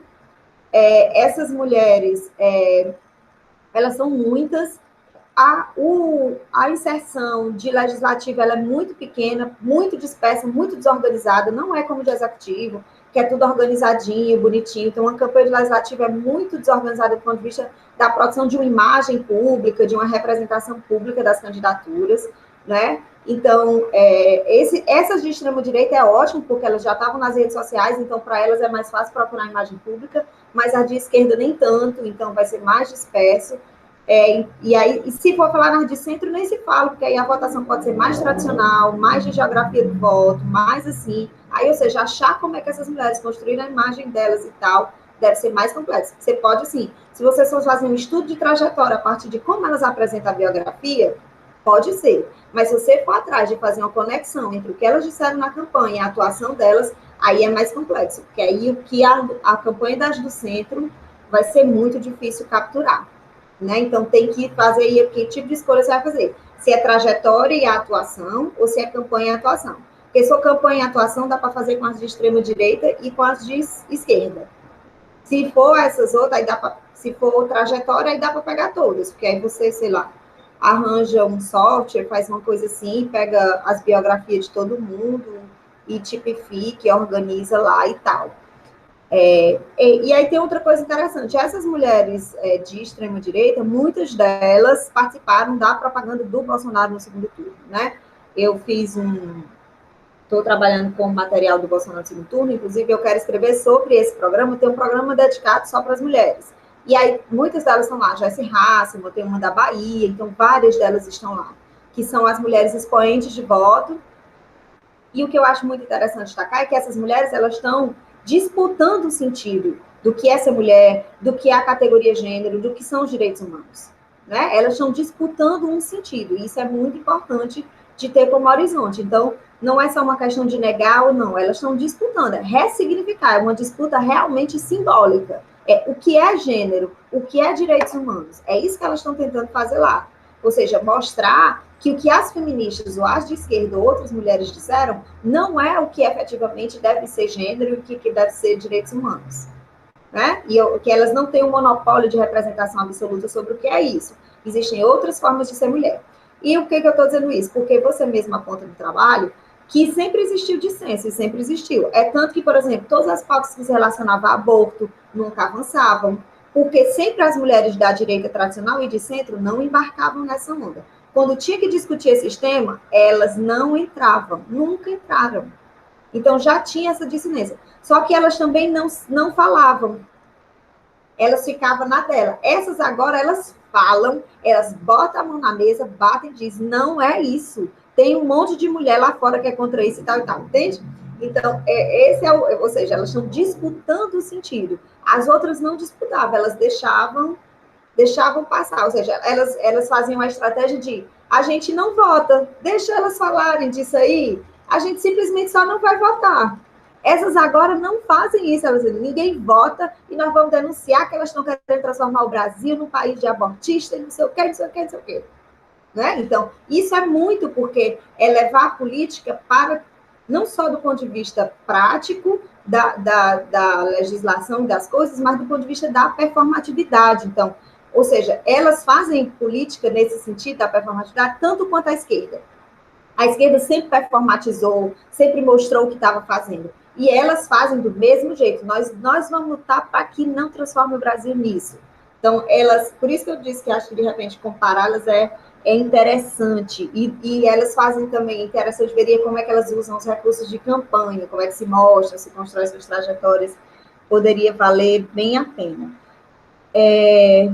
Tem uma coisa na sua teoria que eu acho que você tem uma teoria macro, que fala da perda de privilégio e tal, mas a teoria é toda centrada nos homens. A teoria não fala das mulheres. A teoria fala dessas coisas, mas assim, o conservadorismo é uma questão dos homens ainda. É a perda de privilégio dos homens. E onde é que estão as mulheres conservadoras nessa teoria? Nós temos que achar uma teoria onde estão as mulheres conservadoras. Né? Nós vamos ter que cavar essa teoria aí, porque ainda é uma teoria sobre o avanço do conservadorismo a partir de um problema dos homens. Mas nós vimos agora aqui, e essa que eu acho que é o que é muito massa do trabalho, é isso. Esse conservadorismo trouxe à tona um monte de mulher. E essas mulheres estão aí, e elas têm mais voto até do que muitos homens. Então, nós não vamos nem atrás desses homens aí, um monte de homem que nem nada, nós queremos saber dessas mulheres aqui, que estão mandando no jogo, tipo uma Joyce Hasselman da vida, entendeu? que vira líder de governo, líder de partido, não sei o quê, bota a mão na mesa e tal. Uma Janaína Pascoal, mais votada de tudo, ia ser vice-candidata a vice, o que quisesse, né? Cadê as teorias para falar dela? Para falar dessas mulheres, né? Isso mostra, inclusive, aquilo que a gente falava ontem, das teorias. Cadê as teorias que não estão vendo essas mulheres, né? Então, a gente tem que cavar isso aí. Se essas teorias não existem, vamos ter que produzir essas teorias. Tem uma coisa sobre os dados. Você fala que são 80 mulheres. São 80 mulheres, mas você vai ter que fazer uma distinção para verificar, porque tem suplente aí. Só se elegeram 77. Então, tem que deixar isso claro no texto. Foram eleitas 77, mas tem hoje em exercício tantas, porque tem tantas e tantas que são suplentes de não sei quem, de não sei quem. Certo? Metodologicamente, acho que é importante destacar como é que você delimitou os temas. A partir de que autores e tal, o que é direitos humanos, o que é direito penal, o que é não sei o que é de administração, só para dizer que, sim, ou se você criou a categoria, né, pelo menos descrever, chamo de administração pública isso, direito isso. Se for de alguém, melhor ainda, que só referencia e tira o bucho. Ainda sobre os temas. Você disse que tem uma preponderância no tema dos direitos humanos. Tem que mostrar o anterior, para eu saber se teve mesmo aumento. Então, tem que me comparar as mulheres na legislação anterior, para eu saber se essas mulheres agora estão produzindo mais nesse tema. Certo? Então, pelo menos a legislação anterior, que tinha também uma bancada expressiva, né, que era antes dessa, a anterior era maior. Então, entre a anterior maior e essa, a diferença dos direitos humanos foi muito grande? Qual? Para a gente ter ideia. O que me chamou a atenção, muito interessante, foi a produção sobre direito penal, que é um campo muito expressivo desse segmento conservador. O punitivismo, todas as coisas. Eu fiquei muito interessada em saber qual é o tipo de projeto nesse campo. Isso é um ótimo campo para explorar. Né? Ou seja, se tem... Porque isso aí também pode entrar nesse que a gente está chamando de direitos humanos. Né? Num campo mais alargado de direitos humanos, isso pode entrar, dependendo do que eu chamo qualitativamente interpretar como direitos humanos. E sabendo os detalhes do que é direito penal, eu posso jogar lá. Estou me lembrando da peça da Joyce Hasselman, defendendo as armas, coisas. Então, é bem interessante isso aí. Fica de olho. As comissões, você nos mostra as informações. É muito importante para a gente saber que comissões são essas, que cargos são esses. Para eu ter uma ideia, por exemplo, a gente estava falando ontem também no trabalho da agência sobre aquela divisão hard politics e soft politics.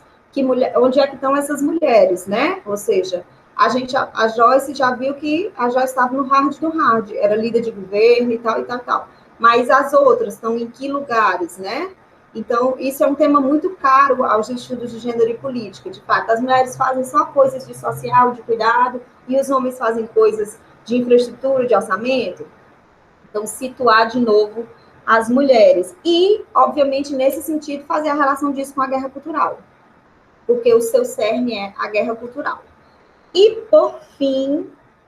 era isso. Lembrar sempre que os dissensos sempre existiram. Mas que a diferença agora é que eles são explicitamente performatizados. As bancadas sempre tiveram. Agora, antes, o que acontecia? Um monte daquelas mulheres lá de direita e de centro, elas diziam só assim, nós não vamos aprovar, pronto, deixa elas aí. Essas agora não, elas vão e vão fazer guerra com isso, né? Como você chama a atenção. Elas vão performatizar esse sentido, né? E colocar isso. Bom, mas eu acho que é isso. No mais, é parabenizar. Gostei bastante do trabalho. Eu sou apaixonada pelos temas conjunturais, né? A minha vida toda foi estudando conjuntura. Falou assim, é conjuntura. Estou lá estudando. E eu acho que é muito bom, porque, apesar dos riscos, dos desafios, é sempre, assim, muita informação. Você tem que estar muito atento, porque qualquer coisa, um detalhe escapa, mas também tem essa coisa boa de você estar vendo as coisas acontecerem e estar envolvido e estar fazendo análise no calor da hora também tem suas vantagens, né? E tentar entender o momento como quando ele está acontecendo. Então, lhe parabenizar também por essa iniciativa de se jogar nesse tema que é um dos grandes temas do momento. Queria agradecer a Mona Lisa pelas contribuições ao trabalho da Tamires. Está sendo bem legal para mim isso, porque eu não conheço a Tamires pessoalmente, né? Todo o processo seletivo, toda a construção das pesquisas, enfim, foi tudo já na pandemia, foi online, muito recente, né? A Tamires também está no início da graduação em Ciências Sociais, então é a primeira vez que eu vejo ela apresentar, ela nunca foi minha aluna também na Rural, então foi bem interessante para mim, foi um dia bacana. Então, eu queria destacar esse objetivo, né, que era compreender as diferenças das bancadas, justamente tendo em vista esse conhecimento anterior de que a bancada feminina das mulheres, né, nas legislaturas anteriores, não eram necessariamente progressistas, não eram dominantemente progressistas, mas o destaque das lideranças era muito forte, de algumas lideranças de esquerda e algumas líderes temáticas, né? A gente tem a Cátia Abreu, ligada a temas, né?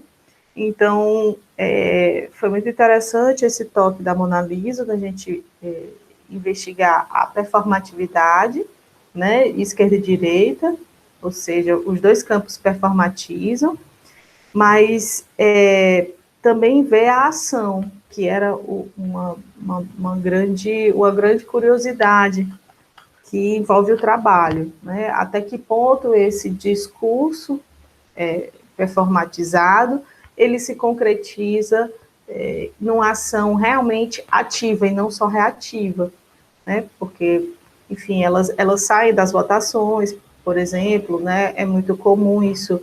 Por que o projeto de lei não caminha, né? Simplesmente eles abandonam a sessão e não tem sessão, se você não tem quórum, não vai para frente, você não precisa nem, né, explicitar a sua posição.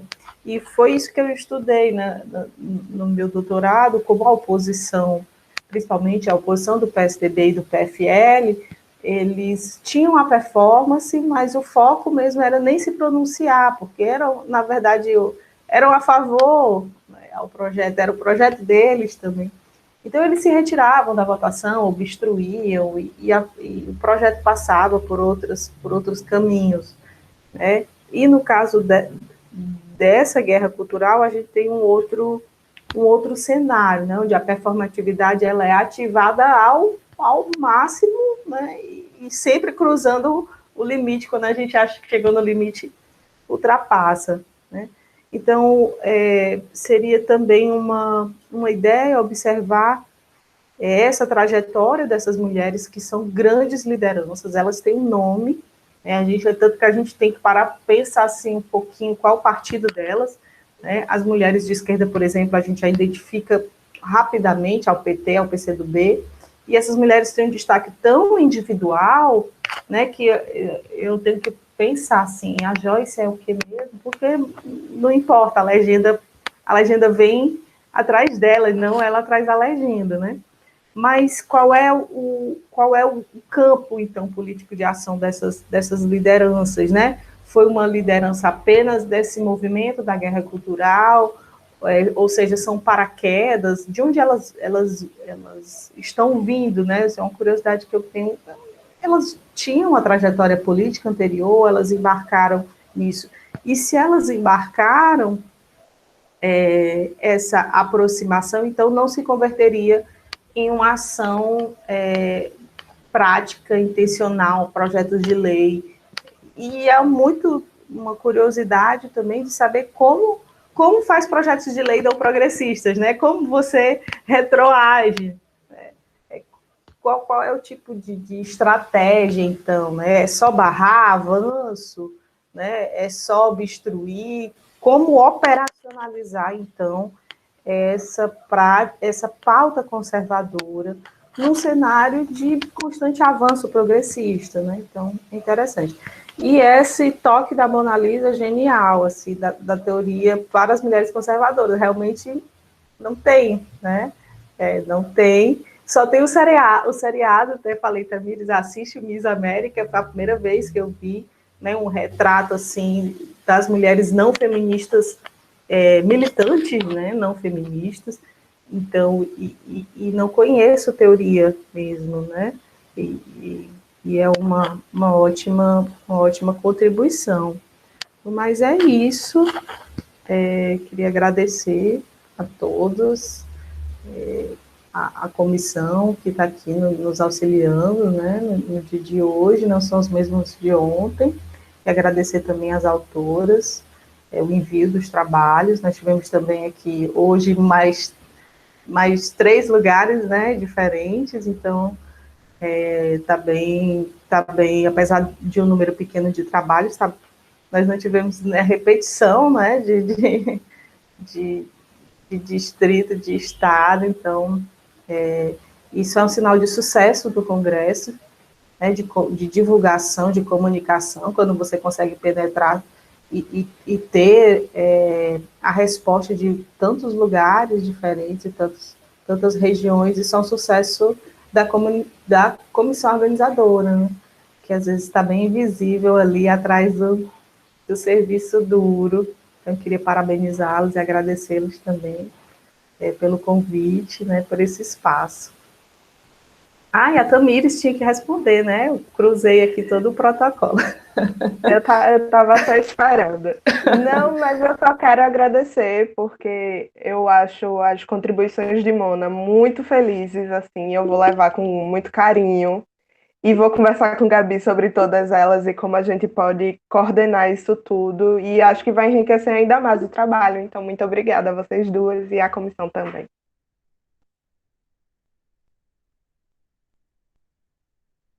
Então, vamos nós para essa fase protocolar final. Eu gostaria muito, então, de agradecer a todas as autoras e a todas as autoras e autores que passaram pelo nosso GT, né, ontem e hoje. Foram 6 trabalhos, 6 bons trabalhos, assim, que nos chamaram muita atenção, foram muito bons da gente discutir, que levantaram boas questões, então nós gostamos bastante de ler, de discutir, acho que a gente estava comentando que é uma experiência que a gente gosta muito, porque eu particularmente também, assim, acho que da minha atividade de docência é uma das que eu mais gosto de realizar, eu disse que adoro participar de banca, de qualquer tipo de banca de seleção, banca de qualificação, banca de tese. Eu gosto de ler os trabalhos das pessoas, porque eu acho que a gente aprende muito, né, assim, lendo os trabalhos, o percurso das pessoas, e quando é num tema que a gente tem possibilidade não só de aprender, mas também de trocar, de contribuir, é algo ainda mais satisfatório, né? Então, eu gostaria de agradecer também à comissão organizadora, né? Agradecer a quem esteve conosco aqui, contribuindo no GT, abriu a sala, ajudou a gente a organizar tudo.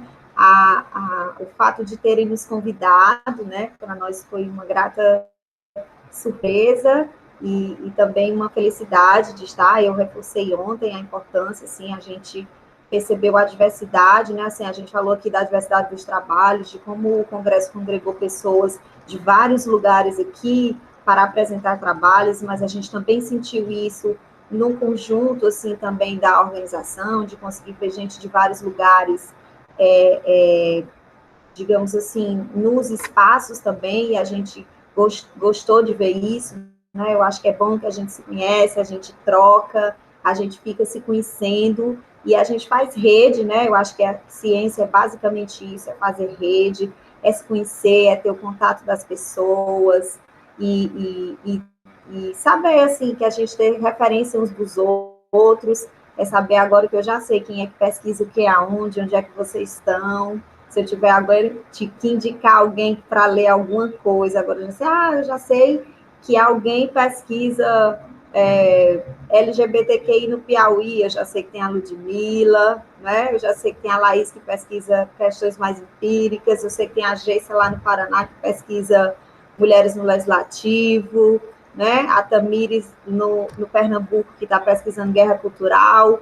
Então, isso é uma coisa muito importante. Eu acho que os encontros precisam ser isso mesmo, precisam fomentar ser exatamente isso, né? Um encontro, que as pessoas se congreguem, um congresso é para isso, e que a gente possa, de fato, fazer mais esses espaços, construir mais esses espaços, para que a ciência política no Nordeste, né, que é a vocação desse congresso, ela possa cada vez mais se potencializar e potencializar essas trocas. Então, eu agradeço mais uma vez. Eu vou já só pedir para vocês fazerem umas carinhas bem bonitinhas, que eu vou bater aqui uma foto também, para... Já tinha esquecido do retrato. A gente não tirou o retrato ontem. Eu, Gabriela, vamos tirar um retrato. Vamos lá, todas felizes. Pronto, acho que foi aqui. Só confirmar. Ótimo.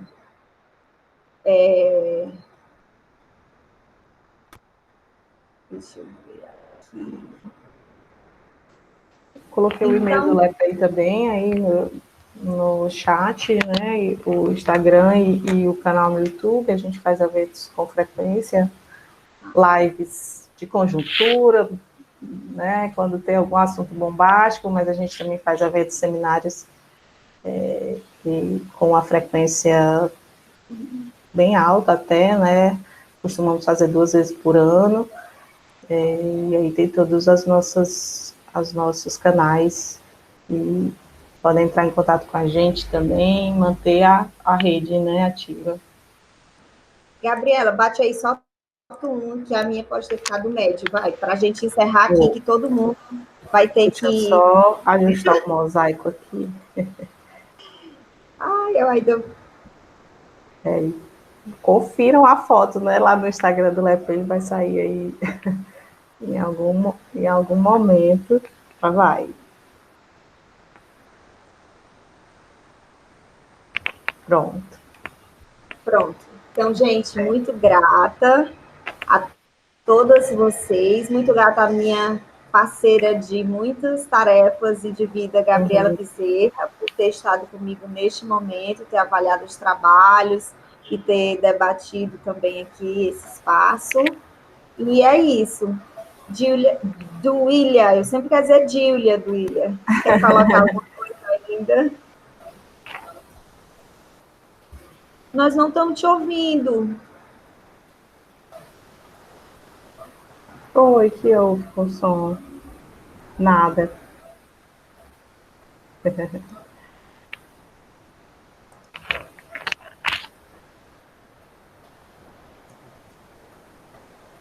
Não, ainda não. O som de Daliano não está saindo, professora, mas eu agradeço a disponibilidade em nome da comissão organizadora. Eu não conhecia as professoras, inclusive no início eu cometi uma gafe, né, dizendo estou esperando as professoras.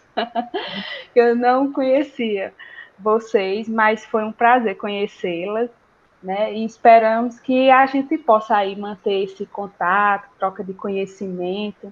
Só lembrando aos congressistas que às 10 horas vai ter um painel, né, que vocês participem e acompanhem hoje, o último dia do congresso. É isso. E vou só lembrar vocês... hoje está na mesa da Monalisa também. 16 horas, eu vou botar a média na mesa, vai ser com a Irlis Barreira e a Margarete Coelho, também é o tema do nosso GT, então se tiverem interesse também em continuar as discussões, 16 horas, vai ser a transmissão lá no YouTube, tá bom? Vocês também acompanham aí pelo Congresso e vamos para esse nosso último dia de Congresso, que está sendo muito bom. Muito grata a todas, bom dia, fiquem bem e fiquem seguras. Bom dia, obrigada, Tchau, pessoal. obrigada. Tchau.